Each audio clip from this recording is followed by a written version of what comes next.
ನೋಡೋಂಥ ಸಿನಿಮಾಗಳಲ್ಲಿ ಎಷ್ಟೇ ವಿಧಗಳಿರಬಹುದು, ಹೇಳೋದಕ್ಕೆ ಬಗೆ ಬಗೆಯಾದ ಕಥೆಗಳೇ ಸಿಗಬಹುದು. ಆದ್ರೆ ಪ್ರತಿ ಕಥೆಲೂ ಕ್ಲೈಮ್ಯಾಕ್ಸ್ ಅನ್ನೋದು ತುಂಬಾನೇ ಮುಖ್ಯ. ಅದನ್ನ ಅರ್ಥ ಮಾಡ್ಕೊಂಡಿರೋ ಎಷ್ಟೋ ಸಿನಿಮಾಗಳು ಭಯಂಕರ ಸಕ್ಸಸ್ ಕಂಡಿರೋದನ್ನ ನೋಡೇ ಇದೀವಿ. ಅಂಡ್ ಆ ಲೆಕ್ಕದಲ್ಲಿ ಒಂದು ಹಿಸ್ಟಾರಿಕಲ್ ಸಿನಿಮಾ ಆಗಿ ಇದು ಇನ್ನೊಂದು ಹಂತಕ್ಕೆನೆ ಹೋಗಿ ತಲುಪಿದೆ ಅಂತ ಹೇಳ್ಬೋದು. ಛಾವಾ ಇದು ಲಕ್ಷ್ಮಣ್ ಉತೇಕರ್ ಅವರು ಡೈರೆಕ್ಟ್ ಮಾಡಿರುವಂತಹ ಚಿತ್ರ. ಛತ್ರಪತಿ ಶಿವಾಜಿ ಮಹಾರಾಜರು ಕಾಲವಾದ ನಂತರ ಮರಾಠರ ಪಡೆ ಕುಗ್ಗಿದೆ, ಈಗ ಅವರಲ್ಲಿ ಆ ಶಕ್ತಿ ಇಲ್ಲ ಅನ್ಕೊಂಡು ಮೊಘಲರು ತಮ್ಮ ದಾಳಿಯ ಸಂಚನ ರೂಪಿಸ್ತಾ ಇರ್ತಾರೆ. ಆದ್ರೆ ಅಲ್ಲಿ ವಾಪಸ್ ತಮ್ಮ ಮೇಲೆನೆ ದಾಳಿ ಆದಾಗ್ಲೇ ಗೊತ್ತಾಗೋದು ಮರಾಠರು ಇನ್ನೂ ಬಲಿಷ್ಠವಾಗೇ ಇದ್ದಾರೆ, ಶಿವಾಜಿಯವರ ಪುತ್ರ ಸಂಭಾಜಿ ಪಟ್ಟಕ್ಕೇರಿದ್ದಾರೆ ಅಂತ. ಇಲ್ಲಿ ಛಾವಾ ಅಂದ್ರೆ ಸಿಂಹದ ಮರಿ. ಸೊ ಆ ಸಿಂಹದ ಮರಿ ರೀತಿನೇ ಬದುಕಿದ್ದಂತ ಸಂಭಾಜಿಯವರ ಲೈಫ್ ಹೇಗಿತ್ತು, ಸ್ವರಾಜ್ಯದ ಕನಸೇನಾಗಿತ್ತು, ಅಂಡ್ ಅವರ ಕೊನೆಯ ದಿನಗಳು ಎಷ್ಟು ಭೀಕರವಾಗಿತ್ತು ಅನ್ನೋದೇ ಸಿನಿಮಾ.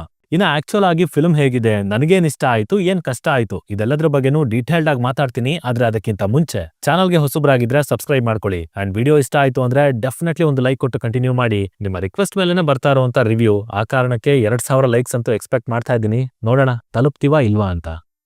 ಇಲ್ಲಿರೋಂಥ ಮೊದಲ ಪಾಸಿಟಿವ್ ಪಾಯಿಂಟ್ ಅಂದ್ರೆ ಅದು ಆ ಕ್ಲೀನ್ ಪ್ರೆಸೆಂಟೇಷನ್. 17ನೇ ಶತಮಾನ, ಮರಾಠರು, ಅಲ್ಲಿನ ಕಥೆ, ಆ ಇಂಟರ್ನಲ್ ಪಾಲಿಟಿಕ್ಸ್, ಇವುಗಳ ಬಗ್ಗೆ ನೀವು ತಿಳ್ಕೊಂಡಿದ್ರೆ ಒಳ್ಳೆದೇನೆ. ಬಟ್ ಅಷ್ಟು ಗೊತ್ತಿಲ್ಲ ಅಂತ ಅಂದ್ರೂ ಸಿನಿಮಾ ನಮ್ಮನ್ನ ಎಂಗೇಜಿಂಗ್ ಆಗಿ ಕರ್ಕೊಂಡು ಹೋಗುತ್ತೆ. ಕ್ಯಾರೆಕ್ಟರ್ಸೇ ಆಗ್ಲಿ ಅಥವಾ ವಿಷಯಗಳೇ ಆಗ್ಲಿ ಪ್ರತಿಯೊಂದನ್ನು ನೀಟಾಗಿ ಅರ್ಥ ಮಾಡಿಸ್ತಾರೆ, ಕನೆಕ್ಟ್ ಆಗ್ತಾ ಹೋಗ್ತವೆ. ಮುಖ್ಯವಾಗಿ ತಗೊಂಡಿರೋ ಲೈನ್ಗೆ ತಕ್ಕ ಹಾಗೆ ಏನನ್ನ ಎಲ್ಲಿ ಎಷ್ಟು ಹೇಳ್ಬೇಕು, ಎಷ್ಟು ತೋರಿಸ್ಬೇಕು ಅಷ್ಟನ್ನ ಮಾತ್ರ ಚೆನ್ನಾಗಿ ಕವರ್ ಮಾಡಿದ್ದಾರೆ. ಅಂಡ್ ತುಂಬಾ ಆಳಕ್ಕೆಲ್ಲ ಇಳಿದು ಕನ್ಫ್ಯೂಸ್ ಮಾಡ್ಸಲ್ಲ. ಸೊ ಆ ಕ್ಲಾರಿಟಿ ನನಗಿಷ್ಟ ಆಯ್ತು. ಎಂಥ ಕಾಮನ್ ಆಡಿಯನ್ಸ್, ಹಿಸ್ಟ್ರಿ ಬಗ್ಗೆ ಗೊತ್ತಿಲ್ಲದೆ ಇರೋರು ಕೂಡ ಇಲ್ಲಿ ಏನ್ ನಡೀತಾ ಇದೆ, ಯಾವ್ಯಾವ ಪಾತ್ರಗಳು, ಸಂಬಂಧ ಏನು ಅನ್ನೋದನ್ನ ಆರಾಮಾಗಿ ಅರ್ಥ ಮಾಡ್ಕೋಬಹುದು. ಸ್ಟ್ರೈಟ್ ಫಾರ್ವರ್ಡ್ ಆಗಿದೆ, ಹಾಗಾಗಿ ಸಿನಿಮಾ ಹೆಚ್ಚು ಜನರನ್ನ ತಲುಪತ್ತೆ. ಇನ್ನು ಮೇಕಿಂಗ್ ನಲ್ಲಿ ತೋರಿಸಿರೋ ಇಂಟೆಲಿಜೆನ್ಸ್, ಇರೋಂಥ ಕಮ್ಮಿ ಬಜೆಟ್ ನಲ್ಲಿ ಆದಷ್ಟು ಪ್ಲಾನ್ ಮಾಡಿ ಎಫೆಕ್ಟಿವ್ ಆಗಿ ರಿಸೋರ್ಸಸ್ ಗಳನ್ನ ಬಳಸ್ಕೊಂಡಿದ್ದಾರೆ. ಸ್ಪೆಷಲಿ ಯುದ್ಧಗಳನ್ನ ತೋರಿಸಿರೋ ರೀತಿ, ಕ್ಲೈಮ್ಯಾಕ್ಸ್ ಅಲ್ಲಿರೋ ಬ್ರುಟಾಲಿಟಿ, ಅಂಡ್ ಈ ಕಡೆ ಆ ಅರಮನೆ, ಸೈನಿಕರು, ಆ costume, character make over, like visually cinema grand ಆಗಿ ಸಖತ್ ರಿಚ್ ಆಗಿ ಕಂಡ್ರು ಅಲ್ಲಿ ಆಡಂಬರದ ಅನಗತ್ಯ ಖರ್ಚುಗಳನ್ನ ಮಾಡ್ಲಿಲ್ಲ. ಒಂದ್ ರೀತಿ ತುಂಬಾ ಒಳ್ಳೆಯ ನಿರ್ಧಾರ ಅದು. ಇನ್ನು pre climax and climax heavy impressive ಆಗಿತ್ತು. ಐ ಮೀನ್ ಏನ್ ಗುರು ಅದು, ಏನ್ ಎಕ್ಸಿಕ್ಯೂಷನ್ ಅಂತೀರಾ. ಫಸ್ಟ್ ಹಾಫ್ ಅಲ್ಲಿ ಒಂದು ಸ್ಲೋ ನರೇಟಿವ್, ಅದರಲ್ಲೇ ಸೆಟಪ್ ಮಾಡ್ತಾ ಸೆಕೆಂಡ್ ಹಾಫ್ ಕಡೆ ಬರ್ತಾರೆ. ತೀರಾ ಪೊಲಿಟಿಕಲ್ ಡೆಪ್ತ್ ಅನ್ನ ಕೊಡದೇ ಇದ್ರು ಸಿನಿಮಾ ಪೊನ್ನಿಯಿನ್ ಸೆಲ್ವನ್ ರೂಟ್ ಅನ್ನ ತಗೊಳ್ತು ಅನ್ಕೊಂಡೆ. ಅಂಡ್ ಹಾಗ ಅನ್ಕೊಳ್ಳೋ ಅಷ್ಟೊತ್ತಿಗೆನೆ ಬಿತ್ತು ನೋಡಿ ಕಿಡಿ. ಸಂಗಮೇಶ್ವರದಲ್ಲಿ ನಡೆಯೋ ಸಭೆ, ನಂತರ ಆಗೋ ದಾಳಿ, ವಿಕಿ ಕೌಶಲ್ ಅವರ ಪಾತ್ರದಲ್ಲಿದ್ದ ಅಗ್ರೆಷನ್, ಆ ಫ್ಯೂರಿ ಅಲ್ಲಿಂದ ಹೊತ್ಕೊಂಡಿದ್ದು ಕಾಡ್ಗಿಚ್ಚಿನ ತರ ಬೆಳಿತಾನೆ ಹೋಯ್ತು. ಆಲ್ಸೋ ಆ ಕ್ಲೈಮ್ಯಾಕ್ಸ್ ಅಲ್ಲಿ ಅಷ್ಟು ಕ್ರೂರವಾಗಿ ಟಾರ್ಚರ್ ಮಾಡ್ತಿದ್ರು, ಸಂಭಾಜಿ ಕ್ಯಾರೆಕ್ಟರ್ ಮಾತ್ರ ಫಿಯರ್ಲೆಸ್ ಆಗಿ ಆ ಛಾವಾ ಹೆಸರಿಗೆ ತಕ್ಕನಾಗಿದ್ರು. ರಿಯಲ್ ಆಗಿ ಅದು ಹೇಗೆ ನಡೆದಿತ್ತೋ ನಾವಂತೂ ನೋಡಿಲ್ಲ, ಬಟ್ ಫಿಲ್ಮ್ ಅಲ್ಲಿ ಆ ಸಿಚುವೇಶನ್ ನೋಡುವಾಗಂತೂ ಯಪ್ಪ ಮೈ ಜುಮ್ ಅಂದೋಯ್ತು. ಇದ್ರ ಮೇಲೆ ಔರಂಗಜೇಬ್ ಜೊತೆ ಇರೋ ಕನ್ವರ್ಸೇಷನ್, ಚಂದೋಗಮತ್ಯನ ಜೊತೆ ಇದ್ದಂತ ಕನ್ವರ್ಸೇಷನ್ ಹೆವಿ ಇಂಟೆನ್ಸ್ ಆಗಿ ಅಷ್ಟೇ ಡೀಪ್ ಆಗಿ ಬಂದು ಹೊಡೆಯತ್ತೆ.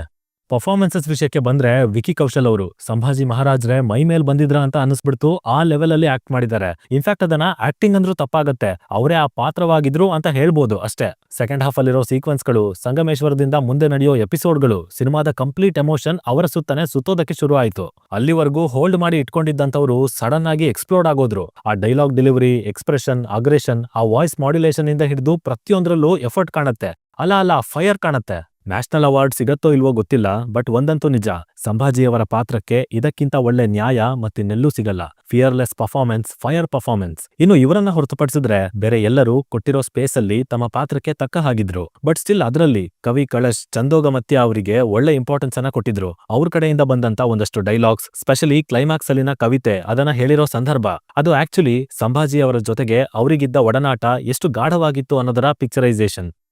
ಇನ್ನು ಇಲ್ಲಿ ನನಗೆ ವರ್ಕ್ ಆಗದೆ ಇರೋ ವಿಷಯಕ್ಕೆ ಬಂದ್ರೆ, ಸಿನಿಮಾ ಪೂರ್ತಿ ಸಂಭಾಜಿಯವ್ರನ್ನ ಮಾತ್ರ ಫೋಕಸ್ ಮಾಡಿದ್ದಾರೆ. ಅಲ್ಲಿ ಮರಾಠರ ಕತೆ, ಕುಟುಂಬ, ಒಳ ರಾಜಕೀಯ ಇದನ್ನ ಜಸ್ಟ್ ಮೆನ್ಷನ್ ಮಾಡಿದರೆ ಬಿಟ್ರೆ ಅಷ್ಟೊಂದು ಪ್ರಾಮುಖ್ಯತೆನ ಕೊಟ್ಟಿಲ್ಲ.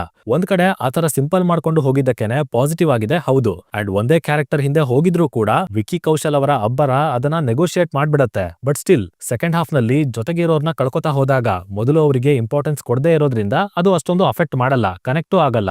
ಸೊ ಆ ಫಸ್ಟ್ ಹಾಫ್ ನಲ್ಲಿ ವಿಕಿ ಅವ್ರನ್ನ ಸ್ವಲ್ಪ ಸಟಲ್ ಆಗಿ ತೋರಿಸಿ ಈ ಪಾತ್ರಗಳಿಗೆ ಇನ್ನೊಂದ್ ಚೂರು ಸ್ಪೇಸ್ ಕೊಟ್ಟು, ಡೈಲಾಗ್ಸ್ ಕೊಟ್ಟು, ಸಣ್ಣದಾಗಿ ಎಮೋಷನ್ಸ್ ಇಟ್ಟಿದ್ರೆ ಸೆಕೆಂಡ್ ಹಾಫ್ ನ ಟ್ರಾಜಿಡಿ, ಕ್ಯಾರೆಕ್ಟರ್ಸ್ ನ ಕಳ್ಕೊಳ್ಳುವಾಗ ಆಗುವಂತ ದುಃಖ ಇನ್ನೂ ಸ್ಟ್ರಾಂಗ್ ಆಗಿರ್ತಿತ್ತು, ಸಿನಿಮಾಗೂ ಹೆಲ್ಪ್ ಆಗ್ತಿತ್ತು.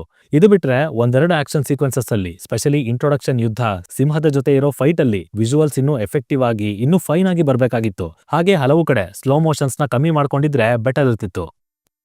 ಟೋಟಲ್ ಆಗಿ it's a great watch, great theatrical experience ಇರುವಂತ ಸಿನಿಮಾ ಇದು. ವಿಕಿ ಕೌಶಲ್ ಅವರ ಸಂಭಾಜಿ ಪಾತ್ರ, ಅದರ ಸುತ್ತ ಇರುವಂತ ಎಮೋಷನ್, ಆ ಎನರ್ಜಿ, ಆ ಫ್ಯೂರಿ, ವೈಭೋಗ ಅಂತೂ ಇದ್ದೇ ಇದೆ. ಬಟ್ ಅದರ ಜೊತೆಗೆ ಕ್ಲೈಮ್ಯಾಕ್ಸ್ ನ ಟಾರ್ಚರ್, ಆ ಕೈಬೆರಳು, ಉಪ್ಪು ಹಚ್ಚೋದು ಅಂಡ್ ಕಣ್ಣೊಳಗೆ ಯಪ್ಪ ನೆನ್ಸ್ಕೊಂಡ್ರೆ ನನ್ ಕಣ್ಣಲ್ಲೇ ನೀರ್ ಬರುತ್ತೆ, ಅಷ್ಟು ಬ್ರೂಟಲ್ ಆಗಿತ್ತು. ಸೊ ಫ್ಯಾಮಿಲಿ ಜೊತೆ ನೋಡೋ ಮುಂಚೆ ಸ್ವಲ್ಪ ಯೋಚನೆ ಮಾಡಿ, ಸ್ಪೆಷಲಿ ಚಿಕ್ಕ ಮಕ್ಕಳನ್ನ ಕರ್ಕೊಂಡು ಹೋಗೋ ಮುಂಚೆ ಅಂತ ಹೇಳ್ತಾ ನಾನ್ ಹೊರಡ್ತಾ ಇದ್ದೀನಿ. ಇನ್ನ ನಿಮ್ಮಲ್ಲಿ ಯಾರಾದ್ರೂ ಆಲ್ರೆಡಿ ಈ ಸಿನಿಮಾನ ನೋಡಿ ಆಗಿದ್ರೆ ಇದು ನಿಮಗೆ ಯಾವ ತರ ಅನುಭವ ಕೊಡ್ತು ಅನ್ನೋದನ್ನ ಕೆಳಗಡೆ ತಪ್ಪದೇನೆ ಕಮೆಂಟ್ ಮಾಡಿ ತಿಳಿಸ್ಬಿಡಿ. ಡಿಸ್ಕಷನ್ ಮಜವಾಗಿರುತ್ತೆ.